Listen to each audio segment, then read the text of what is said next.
Well, Pope Francis did it again. He has used a term to describe homosexual people, a term that rhymes with Bob Saget's last name.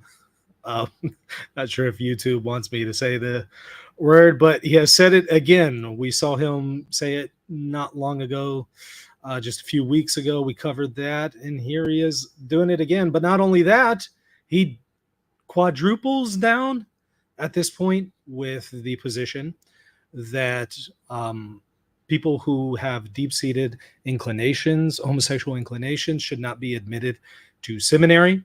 And we are also going to go over an alleged letter where Pope Francis allegedly tells a 22-year-old who is struggling with same sex attraction that he can be admitted into seminary. We're going to cover all of that coming up next.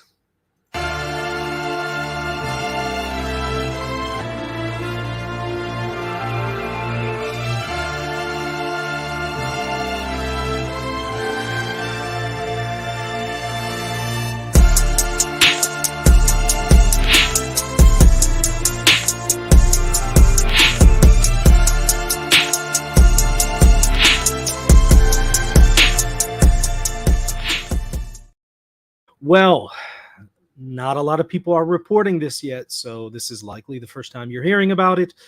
Pope Francis again has used an Italian slur, frociagine, frociagine, I guess is how you pronounce it.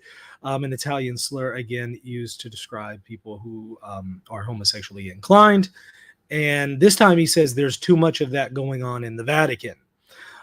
So last time we saw him use the term, saying there's too much of this going on in seminary. Now he's saying this about the Vatican. Now you'll recall the Vatican came out and issued an apology saying, Pope Francis wasn't aware that this is an offensive term. It's used as a slur.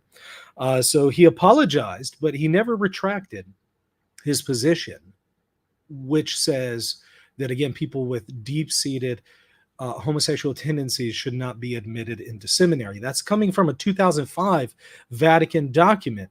Pope Francis reiterated that in 2016, 2018, a few weeks ago in 2024 this year, and again, just yesterday, once again reiterating that position.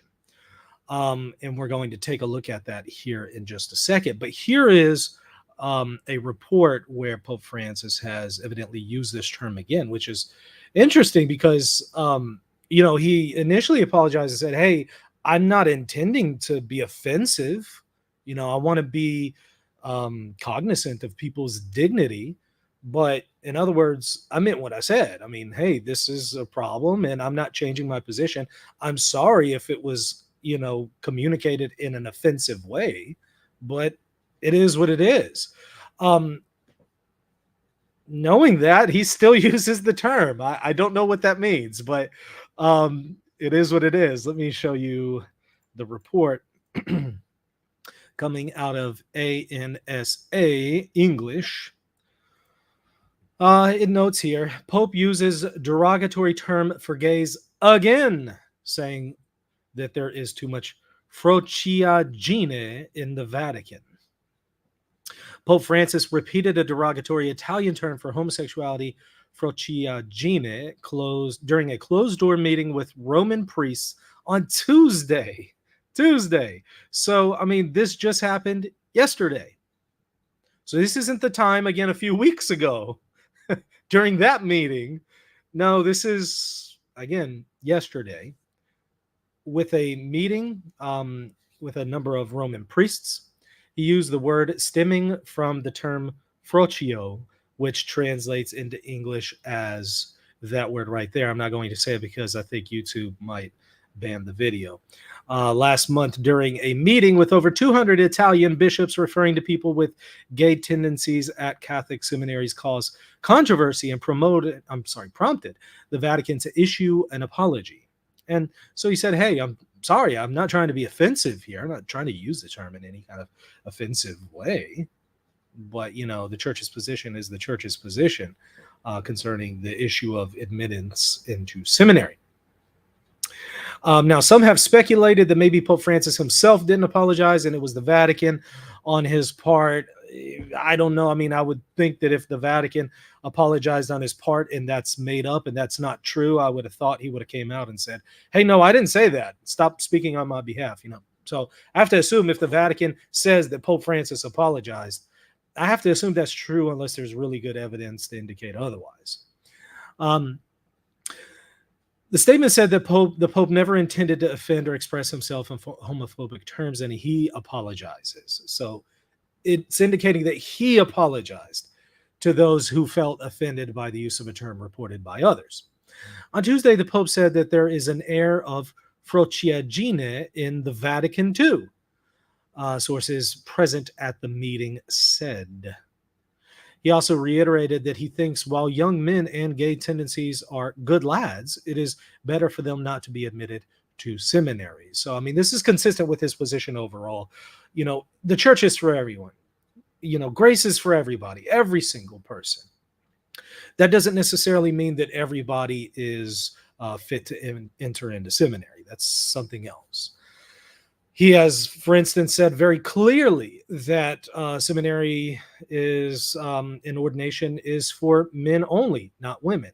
Does that mean that somehow women are inferior? No. It just means that there are some people who are fit for ministry and some who aren't. In fact, if you haven't seen that, let me show you where he says that in this, at this point, hopefully famous clip. For a little girl growing up Catholic today, will she ever participate as a clergy member in the church? No.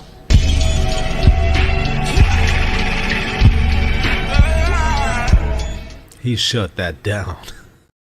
All right, so hopefully we've all seen that clip before. So don't get it twisted. Pope Francis is saying, look, the church is for everybody. It's a field, it's a hospital for sinners, every single person who is in need of God's grace, which is literally every single human being on earth. The church is there for them to give them a welcoming acceptance. That doesn't mean necessarily that their sin is welcome. People are welcome, not their sin. And the church is there to help them navigate the Christian walk so that they can put off sin and put on the Lord Jesus Christ in holiness. So, I mean, this is consistent with what Pope Francis has said over and over and over. You know, the church is for everyone, grace is for everyone, but ministry is for certain people who are fit for ministry. And he says that people with deep-seated homosexual tendencies are not fit for ministry, once again reaffirming that Vatican 2005 document. So another source reports, Reuters mentions the same story. Pope repeats gay slur in closed-door meeting, ANSA reports, and it adds a little bit more information.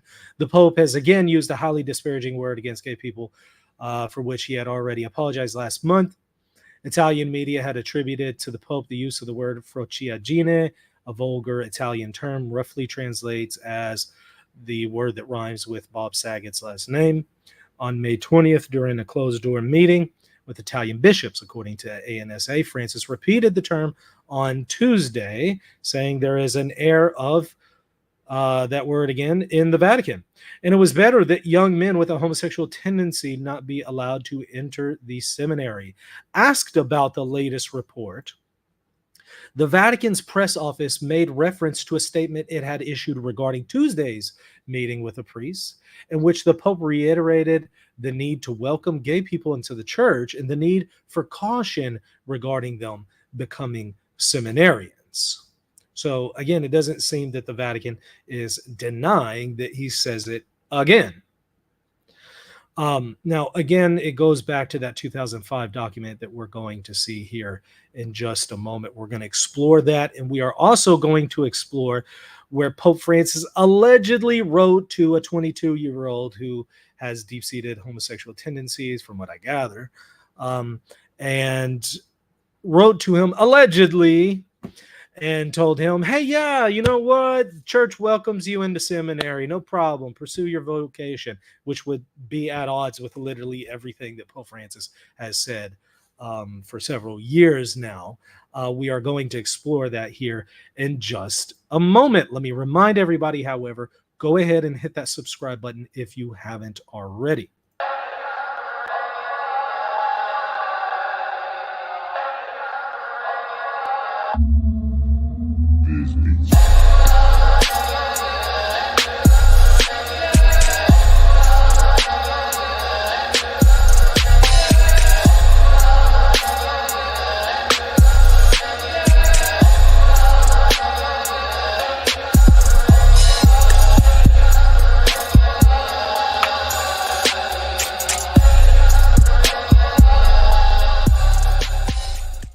All right, continuing with a related story.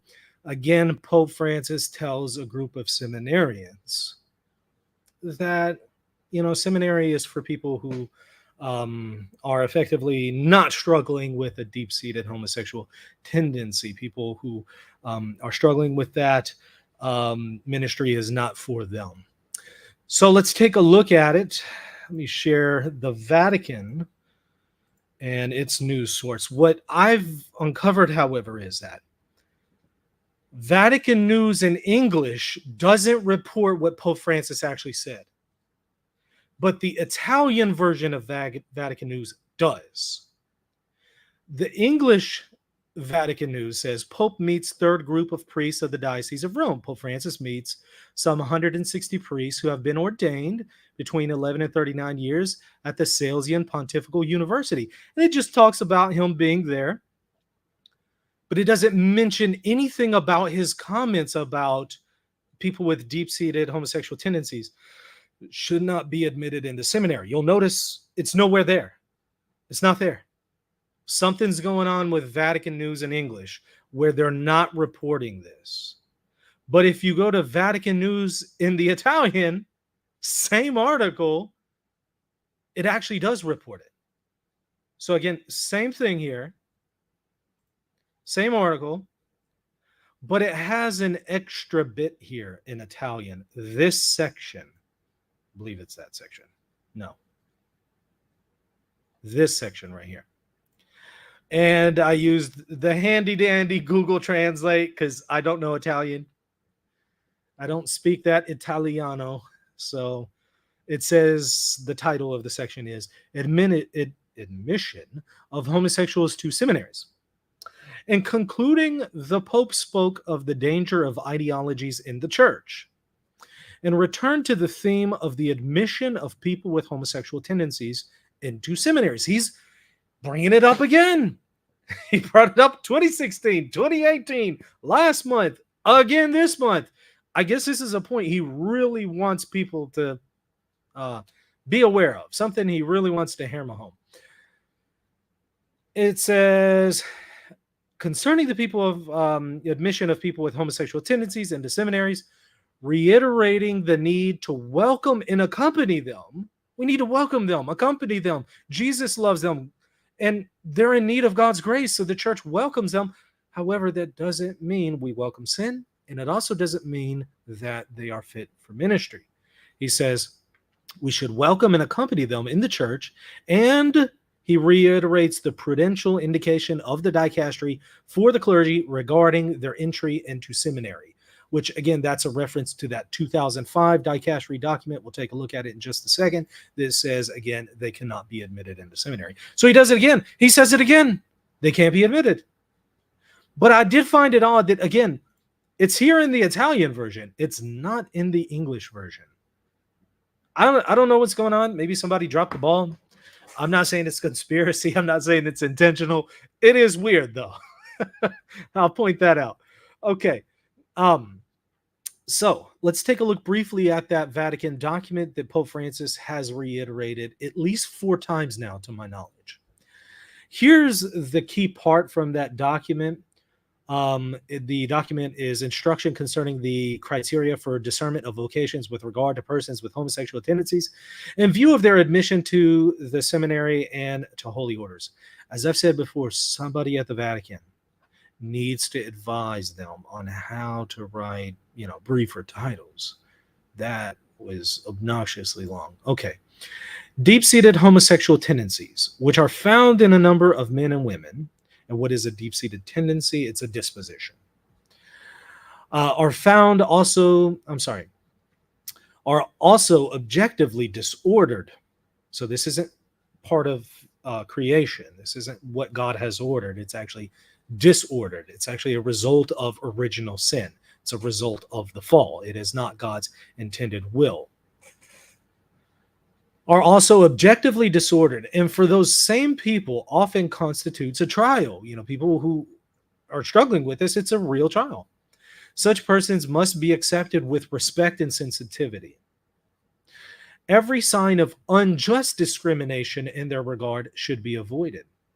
They are called to fulfill God's will in their lives and to unite to the sacrifice of the Lord's cross the difficulties they may encounter.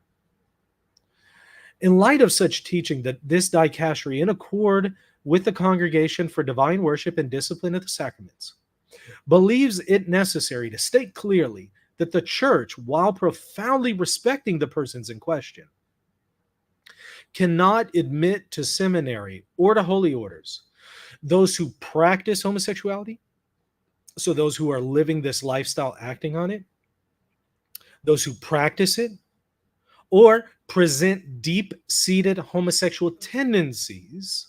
So there's a very strong tendency here, a very strong disposition. Maybe they're not acting on it, but they still have that tendency, that disposition, that orientation. They're also not to be admitted in the seminary. Or those who support the gay culture, paging Father James Martin. So it's very clear. And by the way, this is magisterial. So this is the teaching of the Church. It is authoritative. And one cannot, in good conscience, dissent from this. So those priests out there who are doing just that, subtweeting against Pope Francis, saying, hey, there's nothing wrong. I've seen all kinds of, homosexual priests who are really great people. Yeah, you know what? What they're doing is they're in dissent against the magisterium. They just don't like what the Church teaches. And they're really no different than the rest of the dissenters out there.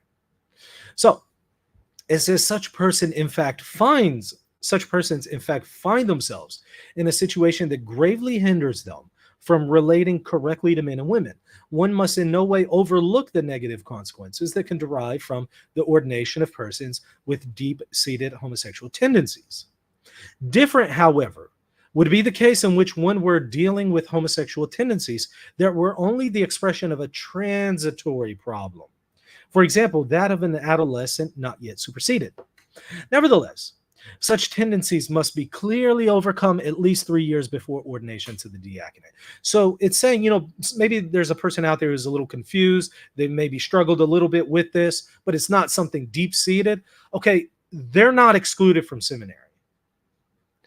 But the ones who have this problem that's very much deep-seated, that is something that would be an impediment to the inclusion in the seminary. So somebody who has just kind of in some kind of transitional way struggled with this, it's a temporary struggle, but it's not something deep-seated that has really taken root. Perhaps they could be, but that's an issue that they need to address 3 years prior to ordination to the diaconate. So again, Pope Francis has once again in June reiterated this point. Happy Pride Month, y'all, by the way. Pope Francis sends y'all a happy Pride Month with this message.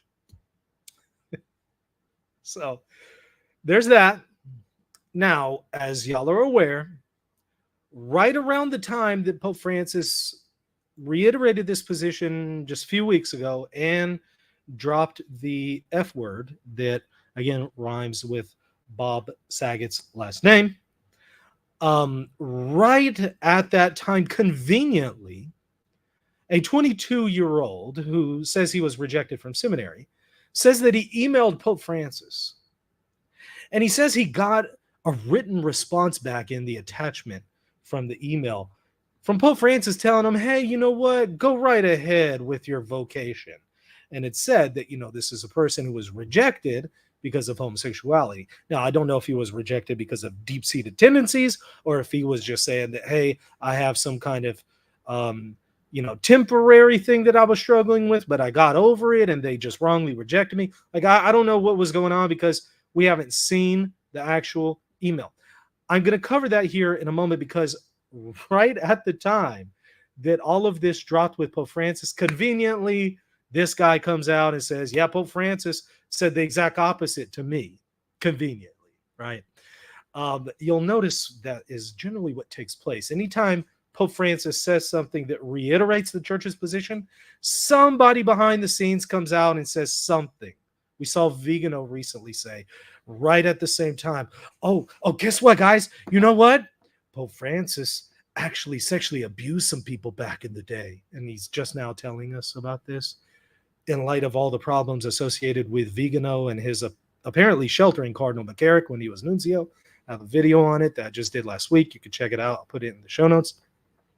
But all this stuff conveniently comes out as soon as Pope Francis says something that reiterates the church position. There's always people in the background who come out and say, no, actually Pope Francis said the opposite, or he did the opposite, or he's just trying to fool you, but they give no evidence for their claims. So we're going to take a look at that situation here in just one moment. Again, I want to remind y'all, hit that subscribe button, hit the like button, share this with people on social media. Let's see if we can reach people who likely will not encounter this information if you don't do your part by hitting that subscribe button. So that's what we are up against coming up next.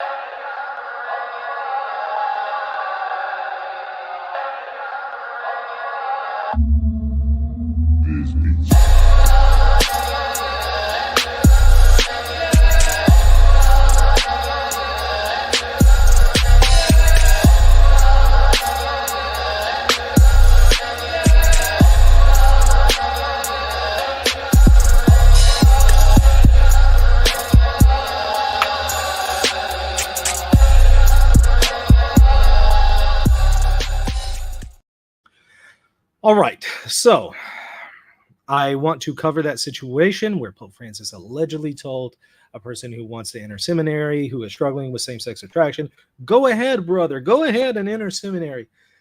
An odd situation that I'm going to point out some inconveniencies for people who have promoted this story. This story you could see in CNA, among others, on June 4th. Pope Francis tells gay man rejected from seminary to go ahead with your vocation.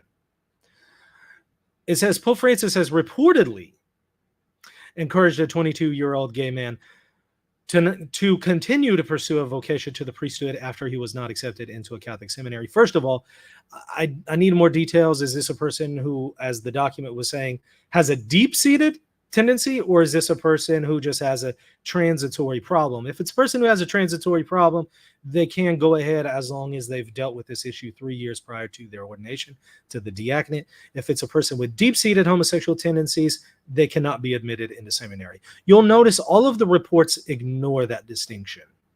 So even if this were true, which I'm going to show you some things that would indicate it's probably not, but even if this were true, it could be that Pope Francis is referring to the people who are struggling with that transitory problem, not the deep-seated homosexual tendency. But be that as it may, according to the Italian newspaper Il Messaggero, the Pope responded to an email from Lorenzo Michele Noe Caruso telling him to go ahead with his vocation just days after the Vatican issued an apology for the pontiff's use of a slur in reference to seminarians who identify as gay. The Pope's handwritten note was sent June 1st as an email attachment. According to news reports, it condemned clericalism and worldliness and said Jesus calls all. Well, he certainly calls all to the church. Jesus doesn't call all to ministry, right? I mean, that's clearly the case. According to Il Messaggero, Pope Francis told the 22-year-old that some people think of the church as a customs house, and this is terrible. The church should be open to everyone. Brother, go ahead with your vocation. Now, I said, okay, well, all the sources that I've read from this are pointing me to this place. This place is evidently the one that broke the news and is making the initial claim. So they're all relying on Il Messaggero. So I go to Il Messaggero, and I try to see, okay, is there evidence for any of this? Or are they just saying this allegedly took place? Like, what's going on? Well, you'll note when you go here, this is evidently the guy that Pope Francis allegedly wrote to. Pope Francis, he says that he wrote to Pope Francis via email. Pope Francis doesn't use phones or check emails, so obviously he wouldn't be the one initially checking it. But I suspect that maybe somebody got an email and they could then present it to the Pope. But Pope Francis then allegedly wrote back with a handwritten letter telling him, hey, yeah, go forward. And that's in the email attachments. Well, conveniently, when you go to the report, there's no evidence for that. None. And it's clear that the person did this in light of Pope Francis's comments saying they can't be admitted into seminary. And again, there's no discussion about the distinction between those with a deep-seated homosexual tendency or those with a transitory problem. Is this kid just struggling with a transitory problem and the seminary told him no? And Pope Francis is saying, actually, go ahead. It's okay because that's just a transitory problem and not a deep-seated tendency. I don't know, because that's not really given to us in any kind of detail, and we're not shown that this ever occurred. So here, let me play this game with you. Let me do that. I wrote to Pope Francis an email about an hour ago, and Pope Francis wrote back to me in a handwritten letter and told me that all of this was made up. There you go. There you go. I'm not going to show you the email, but you heard it here. You see, we can play this little game. I need to see actual evidence of what he said, why he said it, in what context, and if he actually said it, because I have over 4 other occasions where Pope Francis has said the exact opposite. 4 other occasions that you can verify up against something that you can't verify. You tell me which one is true. I think we know what the truth is, which is why when I initially saw this story come out, I didn't believe it, because there was absolutely no backing to this. And of course, the Pope hasn't come out and said, oh yeah, I did write that letter and here's an explanation or something like that. None of that. So I'm not buying it. I think that this is yet another indication of a real infiltration in the church. You know what that infiltration really is? People who have infiltrated the church, who have an agenda to undermine the magisterium of the Catholic Church. People who claim to be Catholic, but they have an agenda to undermine the church's magisterium. Whether they're on the far right or far left, they have an intention to undermine the magisterium. They are dissenters, whether from either perspective. We have been infiltrated by them. They are here in the church, and they're doing everything they can to dissent against the church and undermine it. And whenever the church comes out and says something very clearly, they try to do their work and behind the scenes and say, actually, no, Pope Francis allegedly said this. An anonymous cardinal allegedly said that. And they do their little stuff and play their games and put their spin on situations. And you know what? There's a lot of people out there who will buy into it. But I'm not buying it. And I sure hope that y'all aren't either. And if you're new to this discussion and you're not really aware that people are doing that, look, I have a whole playlist for you right here on the channel. It's called the Catholic Controversies playlist. If you just go right here to the channel, at the very top of the channel, you'll see playlist. Click on it, click on Catholic Controversies, and I cover and document numerous instances where the church teaches one thing and Pope Francis will teach one thing in his magisterium, and somebody else will come out and spread fake news, and people will buy into the fake news and ignore what the magisterium has actually said, or what the Pope in his magisterium has actually said. So there has been at this point a very documented history of this taking place throughout this entire pontificate. Really, it doesn't begin with this pontificate, but it's especially prevalent during this pontificate. So be aware that there are going to be people, as soon as the Pope says something that is right, as soon as he reiterates the church position, there will be people out there who will try to say, oh, no, that didn't really happen. He actually said this. And you'll notice they never come with receipts. They never do what I just did with you. What I just did with you is I show you what he has actually said. I show you what the dicastery has said, what the 2005 document has said. I show that to you. But these other people who say other things, they won't show you anything. What does that say about them? Well, everybody hit that like button, hit the subscribe button, share this with other people that you know come across this stuff and might be confused and might have the wrong understanding. Again, a whole playlist available to you to send to them, the Catholic Controversy playlist. Check it out. All right, that's going to do it, y'all. See you later. God bless.